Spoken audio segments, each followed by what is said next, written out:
G'day, guys. Welcome back to the Rugby League Guru podcast. We've got our rapid review for round 9 coming your way. Now, obviously, for the first 6 games, as we always do. And then tomorrow we'll have the 2 Sunday afternoon games reviewed for you as well. Those games are kicking off in about an hour or so. So we'll get stuck into the round that was. First of all, guys, today's episode is brought to you by the Roo Crew, our Patreon. If you would like to jump in there and join the fastest growing community in rugby league, hit the link in the description. All of our extra content in there, all of our Supercoach stats that are absolute must-haves for you guys. And tonight, 8 p.m, we have got our Caxton Round hats that are dropping, our red corduroys for Magic Round coming up. I don't plan to leave Caxton Street, so I'm just calling it Caxton Round this year. So if you want to get your hands on those red corduroys, they are limited edition. They are going live at 8 p.m. tonight on the website, but there will be a password to get into the website, and that will only be available in the Roo Crew. So if they all sell out to the Roo Crew, which I think they probably will, that'll be it. If there's some left over tomorrow that haven't been brought by the Roo Crew, that will go out to the public. So first in, best dress. Everyone in the Roo Crew gets first dibs on all of our merchandise. Bloke in a bar has also got his jersey dropping tomorrow along with the green and gold hats. These are fucking all-time. Corduroy as well, which we absolutely love to see. Got the bloke on the front and on the back there. You guys, if you haven't seen already, jump on your social media. Kempy's dropping a video that'll be out probably by now for you guys to watch. I genuinely think it's one of the funniest skits we've ever done at Bloke. It is all fucking time. So that'll be going live tomorrow night. The bloke in a bar jersey, the green and gold for 2024. An unreal little fit. You'll see us obviously on the show tomorrow wearing them along with the green and gold hats to wear up there at Magic Round. So plenty of merch and whatnot dropping over the next 24 hours. And if you want to get your hands on the Caxton Round red corduroy from Rugby League Guru, go to rugbyleagueguru.com.au, but you will need a password to get in there at 8 p.m. tonight, which will be live in the Roo Crew. So Godspeed, best of luck, first in, best dressed as always. Let's get stuck into what has been a huge round injury-wise. I think this is going to be one of those rounds that we look back on as it's going to be a little bit season-defining, I think, some things that have happened this weekend. So pretty wild. But let's have a look at the first game. The Penrith Panthers 42 points to 12 over the South Sydney Rabbitohs. A Penrith Panthers side missing Nathan Cleary, a late withdrawal during the week. Obviously, Brad Schneider came in. I thought Schneider had a really good game too, by the way. It was very, very impressive. Brian To'o, another outstanding game. Dylan Edwards was fantastic as well. Luke Garner, we highlighted him, some of the plays that he came up with, some of the effort plays he came up with, scored 2 tries in this one. And Taylor May bombed one but scored another one. We've all been waiting, well, a lot of us in Supercoach been waiting a long time for Taylor May to find his feet. Scored a good try the other night, good Supercoach score, but we'll see what we do moving forward there. Look, the Penrith Panthers went about their work, did what they had to do as the Penrith Panthers do. Had a bit of a scare early on in this game. I think they found themselves 12 points down after 10 minutes, but then it all just fell to pieces for the South Sydney Rabbitohs, and their season went from really fucking bad to heaps fucking worse, unfortunately. Not too much to touch on here with the Penrith Panthers, guys. I believe Nathan Cleary, he'll be back either next week or the week after. We'll wait and see what happens there. Isaac Tungo might have a suspension coming out of this one as well. Dylan Edwards, once again, puts his hands up for New South Wales representation. He'll go very, very close to winning that fullback jersey in a couple of weeks. I think maybe he is the favourite now, realistically. We'll see what happens. But I do think that people are sleeping a little bit on how important James Tedesco being in the team already and being the captain as well. It is going to be a pretty big call for Michael Maguire to go with Dylan Edwards, but I'm not ruling it out. And I'm starting to lean in that direction as well. We'll see what Match does though. Look, Penrith, not too much more to say, guys. More of the same. They did what they had to do. They went out there and beat the side at the bottom of the ladder quite convincingly. And yeah, there's probably more to talk about with South Sydney. Obviously, we highlighted that play the other day, the 20-metre tap, which I think everyone recognised as really just summing up where South Sydney are at the moment. Dylan Edwards gets that ball in the dead ball line, and all the players, I think except for Shaq Mitchell, were all 20, 15 metres away from Dylan Edwards. He sprints back and the South Sydney boys turn their back, jog back. And by the time you see Dylan Edwards get over the 20-metre line after he's tapped it, I think 9 players are still behind the 20-metre line. So an absolute disaster for South Sydney that moment. And hopefully that's one they can pause, sit there in a video room and go, what the fuck is going on here? Have some honest conversations. Jai Arrow was the only one that was there, and it wasn't because Jai Arrow was being lazy in the background. Jai Arrow saw the line that was chasing going through, saw the ball was going to be close and got himself ready just just in case that happened.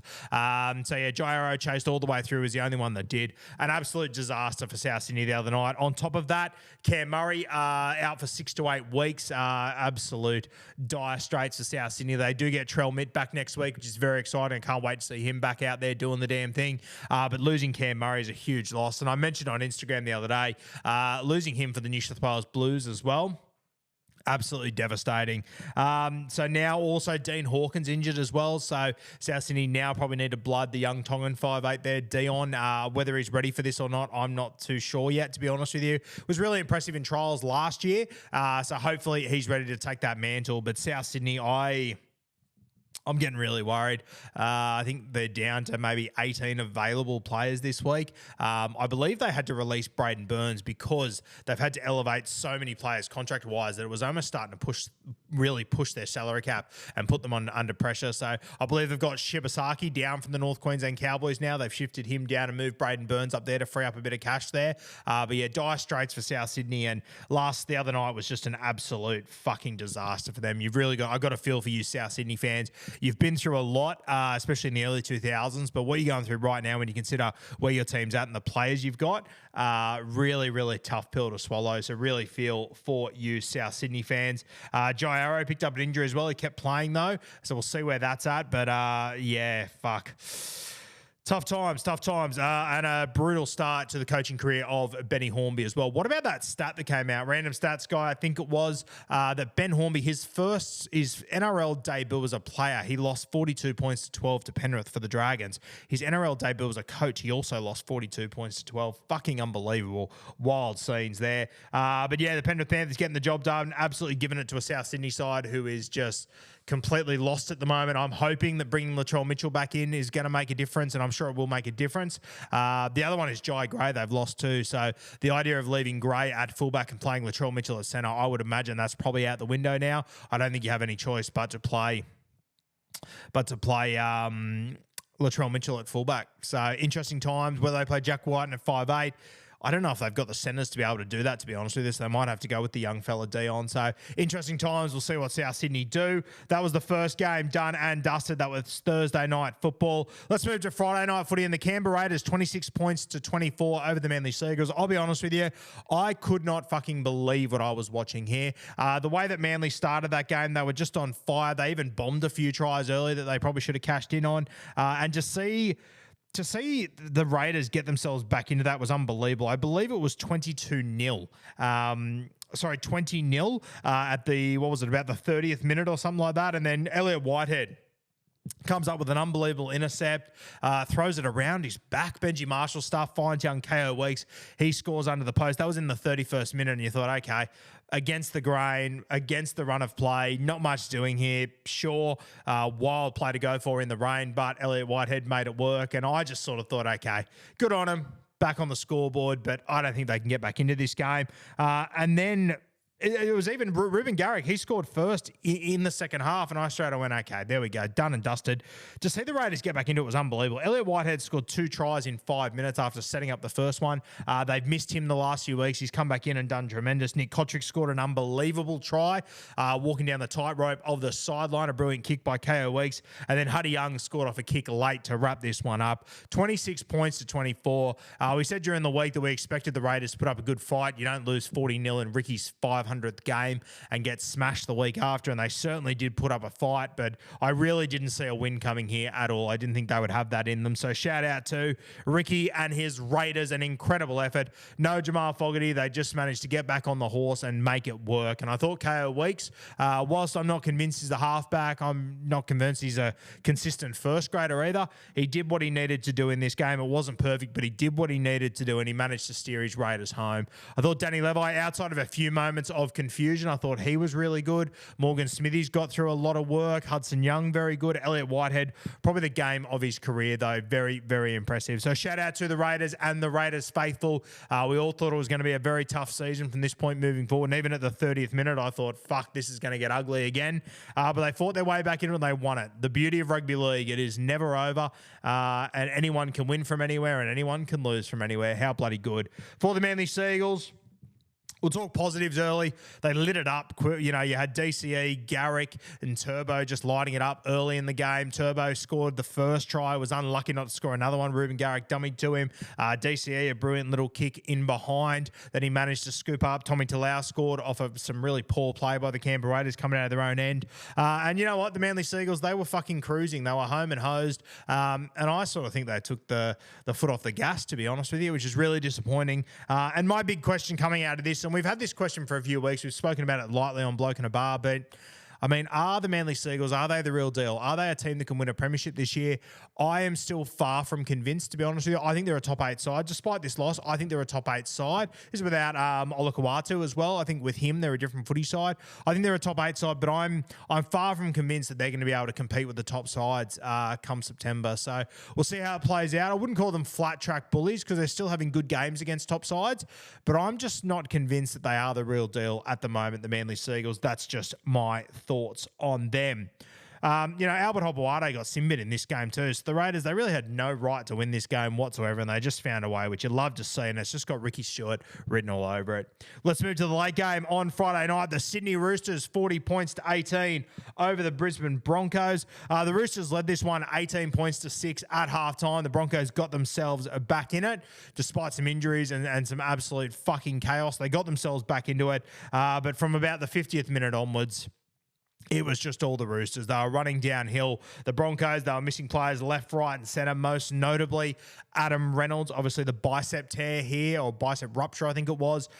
Looks like reports earlier were that he missed the entire season, but Reynolds seems to think that he will be able to return by round 22, around that mark. We'll wait and see how that goes. I haven't had a chat to NRL physio or really checked in with his stuff about this, but quite often they are season ending, so we'll see how we go with that one. I really do hope that Reynolds is able to return, because once again, I think without Adam Reynolds, I do not think the Brisbane Broncos can win a comp. I sort of think that it really opens it up for Penrith, Melbourne, maybe even the Sharkies if they're the real deal. We'll wait and see there, but I think it opens up for a number of sides and brings the Brisbane Broncos back down the pecking order a little bit. Yeah, look, we'll start with the Broncos, I guess. Paddy Carrigan, he was tremendous as per usual. Katoni Staggs had to move all over the place to cover a lot of injuries. He was solid. I thought Selwyn Cobbo, the stats weren't fantastic, but fuck, he came up with some big moments in this game. Just some of the catches and some of the runs that he's able to do.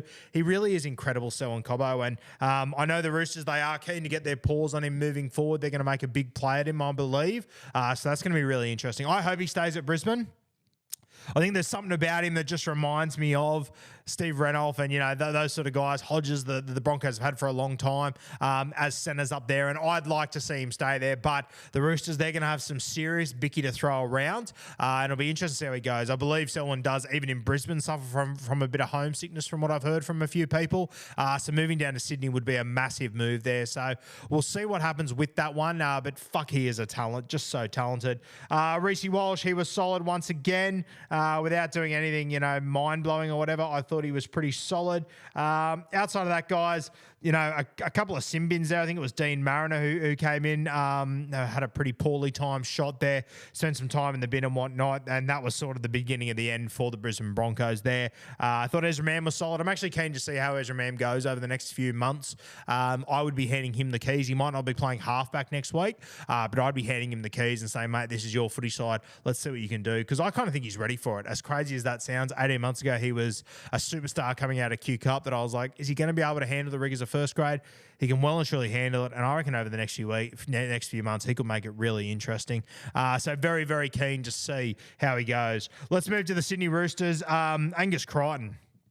I think he's played himself into my origin side. He really has. He's been tremendous. He has just blown me away so much throughout this season. He's been so impressive, and I've got a lot of time for Angus Crichton. I know he's been through a lot over the last year or so, but right now he's in my New South Wales Blues side, and with Cam Murray injured, maybe he starts on the left edge. There'll be other guys, you know, that'll have their names thrown up and whatnot, but I think Angus has to be in the 17 somewhere. He'd be in my 17 anyway. Another guy that people are throwing up, Connor Watson, to be the jersey 14. I thought he was fucking great in this game. So good to see Connor back. We spent some time with him in the off-season, coming off his injury and whatnot, and I think he was a bit nervous coming back to first grade. We spoke to him in Vegas when he'd missed out on selection, and And, this wasn't on camera or anything. This was just, I was talking to Connor. It's just the two of us. No one else was around. And the team had come out the night before. I said, and Sandon Smith had been picked over him. I said, did you see it coming? He goes, I kind of did a few weeks into training. Sandon had been going really, really well. He performed really well last year. So I get where Robbo's coming from. I just have to work harder. And I fucking love to hear that from guys. He didn't, once again, it was behind closed doors. It was just me and Connor talking. He could have talked shit if he wanted to. He didn't. He just said, mate, I've got to work fucking harder. If that's the best thing for the footy side, that's the best thing for the footy side. And I think since then, since he's got his opportunity, he's taken it with both hands. He went to New South Wales Cup for those 3 weeks, played 80 minutes at lock forward there and killed it, got his body really ready and prepared for what he's now doing in first grade. So I've always been a big Connor Watson guy. I will always be a big Connor Watson guy. And I am so glad to see him doing well in first grade. What about Terrell May? Fuck me. What a nightmare. Made the decision to hold him in Supercoach, the last minute decision. Thought I had the reserve on him. Cheered him over as he scored his second try, then scored my team. And nope, didn't put the reserve on him. So a real kick in the dick there. I think Timmy Williams is going to beat me this week, pending what happens this afternoon. But yeah, not ideal there. Bit of a bed shit by me. But look, Roosters, that's 2 very impressive wins on the road. They're doing, last week was at home, but it was a Dragons home game. But 2 very impressive wins on the road. I thought James Tedesco was really good as well. Suaalii, very, very strong. He'll be in the Origin conversation. They've still got Daniel Tupu to come back in as well. Still got Victor Radley to come back into this side too. So, really, really interesting times for the Sydney Roosters. They are stacked. They're playing good footy. There really is no excuses, yeah? So, keen to watch how it plays out over the next few weeks for the Roosters.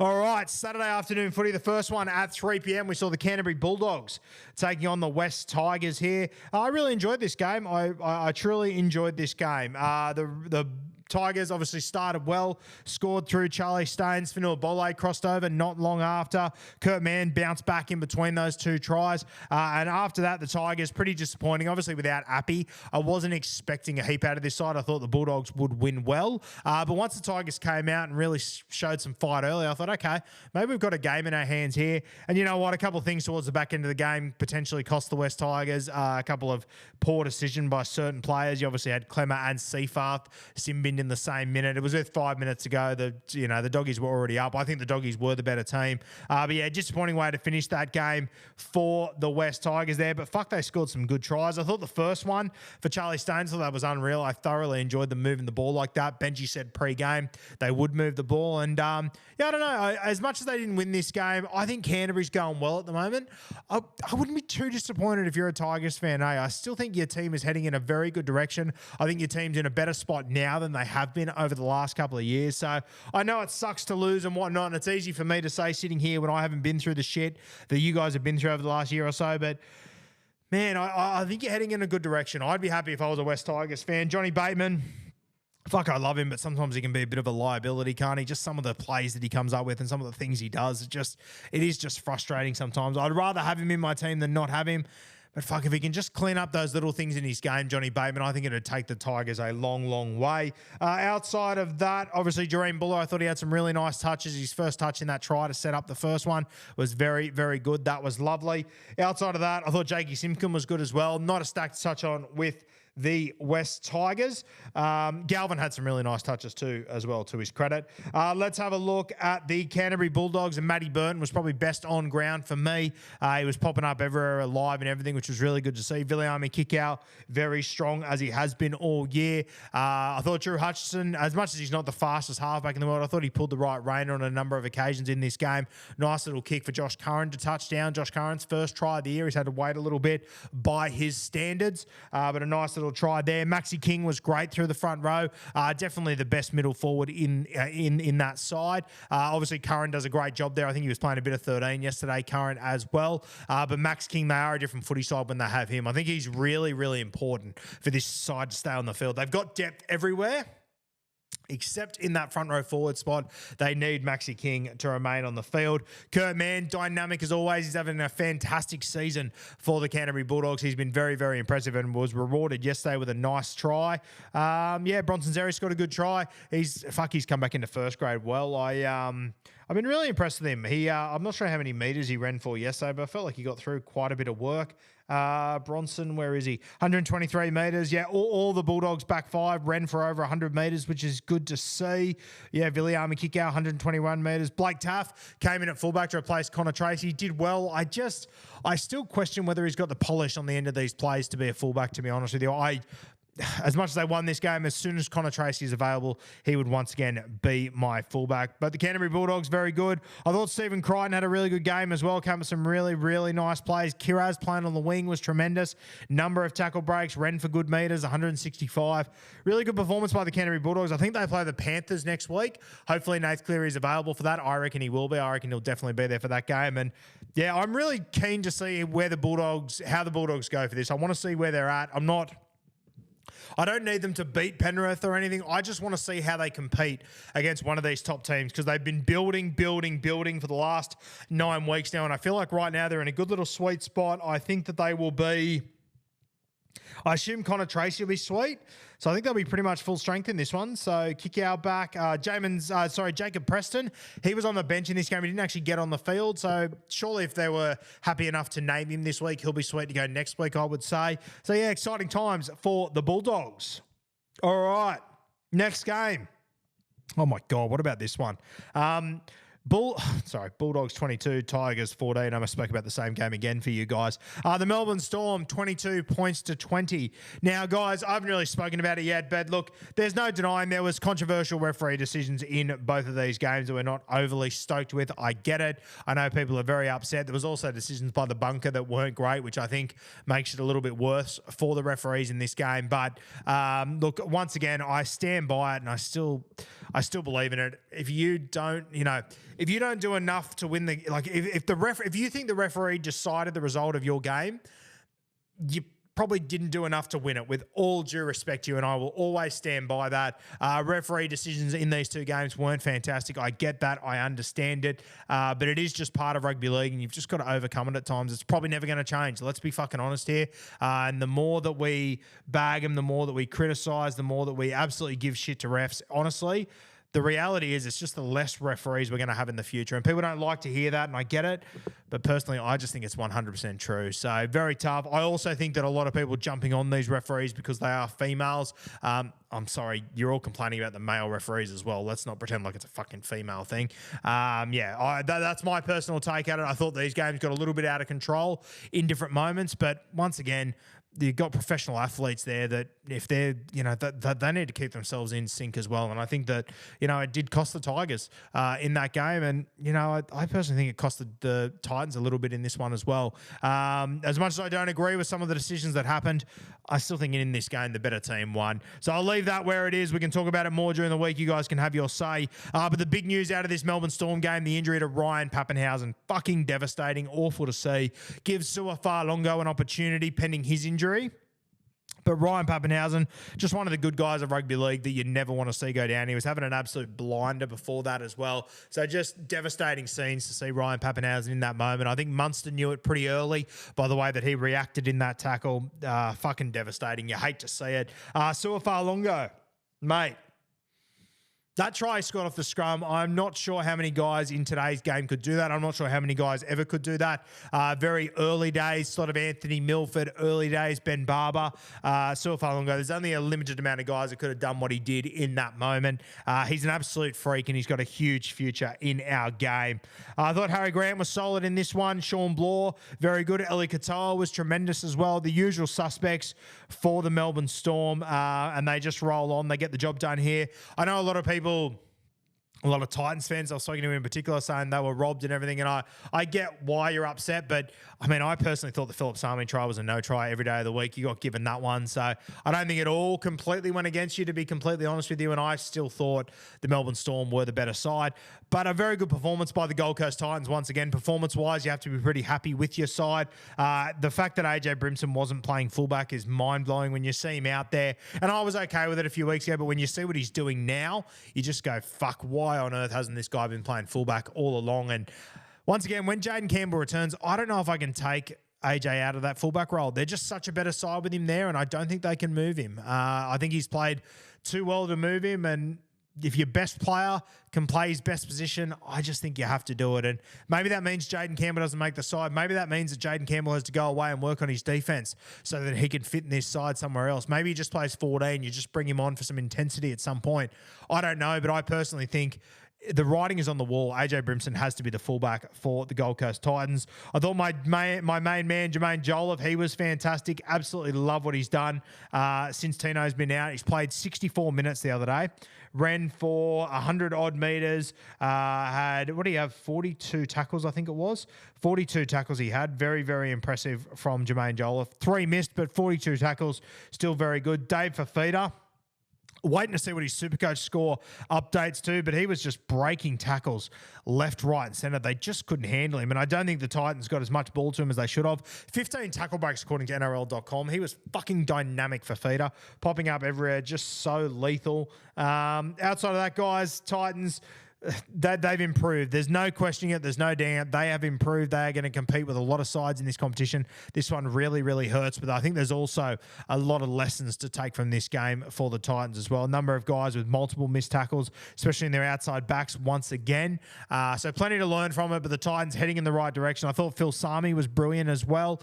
Scored a try, 200 run meters, 2 line breaks, 5 tackle breaks. He was solid. Sami, Brimson, Fafita, all were magnificent for the Gold Coast Titans. I fucking love Chris Randall. I think he's been such a good signing for them.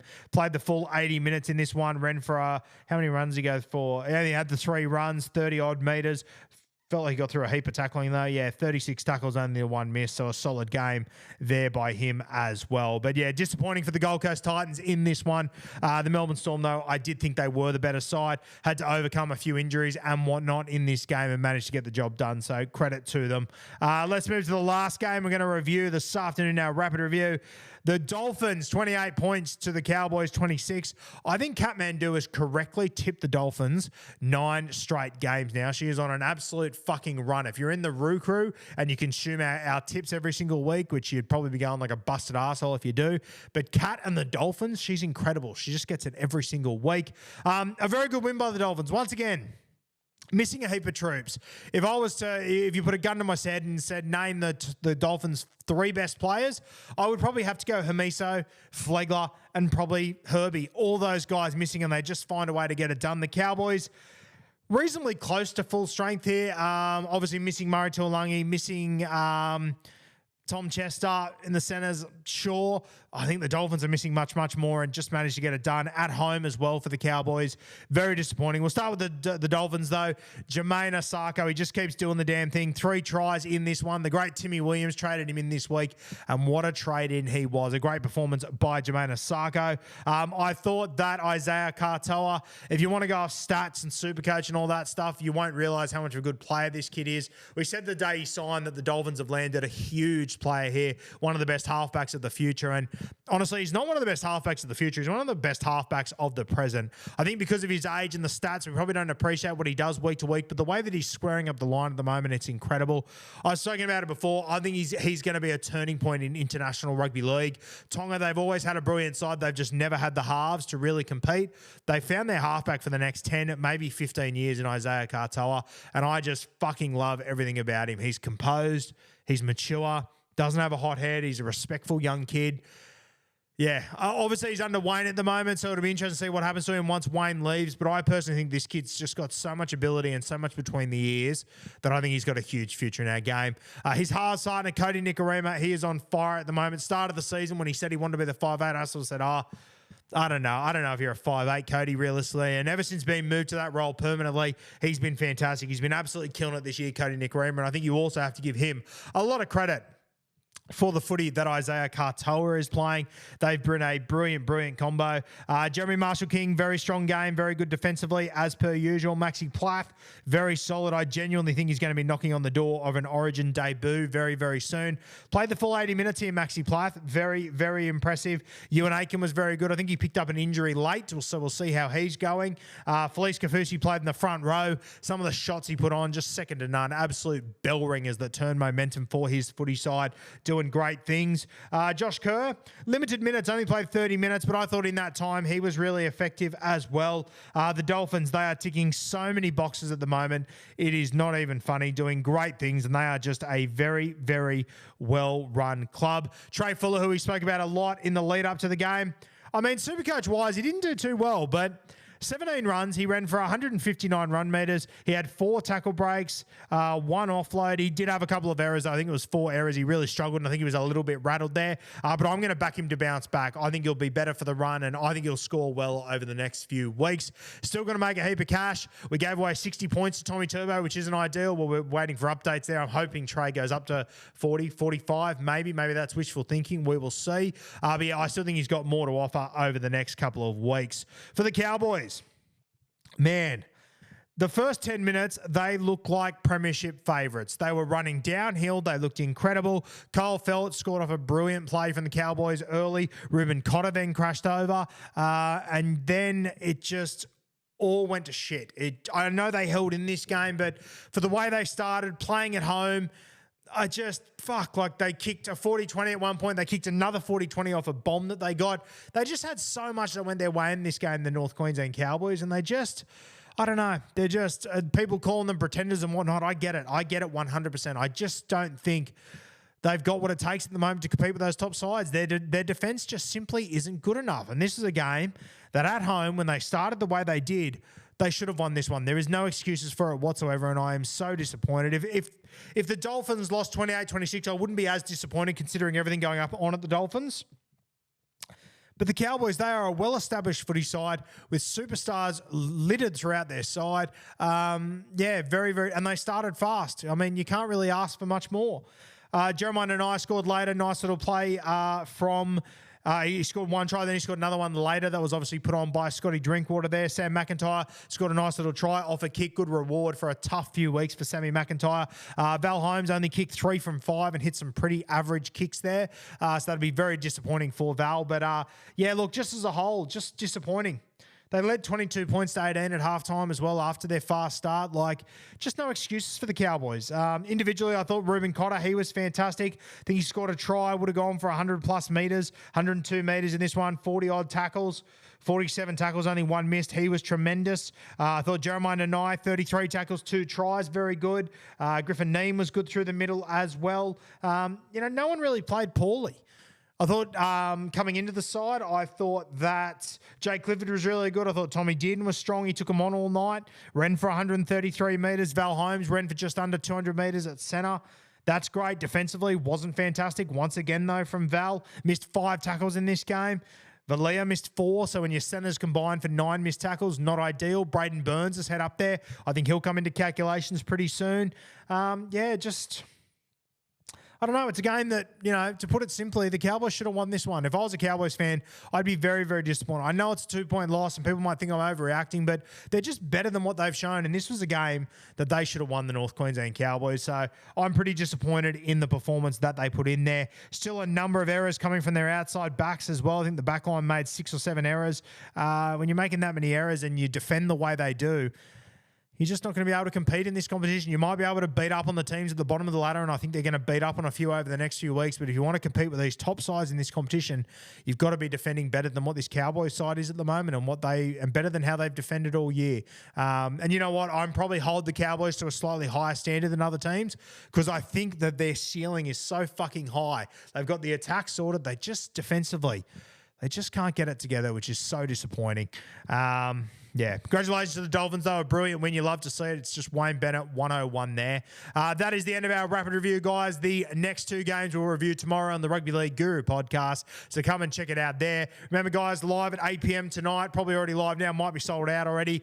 We've got the Rugby League Guru hats for Magic Round. We're calling it Caxton Round this year because I don't plan to leave. No schooner is safe. And then we got them at 8 p.m. You will need a code to get into the password, which will be live in the Roo Crew at 8 p.m. So stay tuned tuned for that. And then tomorrow night, I believe 6 o'clock, check Bloke in a Bar. You've got the Bloke green and gold hats and the jerseys for 2024. These are unreal. Great quality. The jerseys are fucking sensational. We'll be wearing them on Bloke tomorrow. And make sure you go and have a look at Bloke in a Bar socials and have a look at the jersey presentation for the great Denim Kent. Bloke number 69. An unreal little video, which we thoroughly enjoyed. Shout out to the SFS for opening the doors to us to let us do that. Very, very good fun. That's the end of our rapid review, guys. The link for the Roo Crew is down below. Hit the link down there if you want to join the Roo Crew, join the community. It is great fun on there. So much content in there, you won't even know what to fucking do with yourself.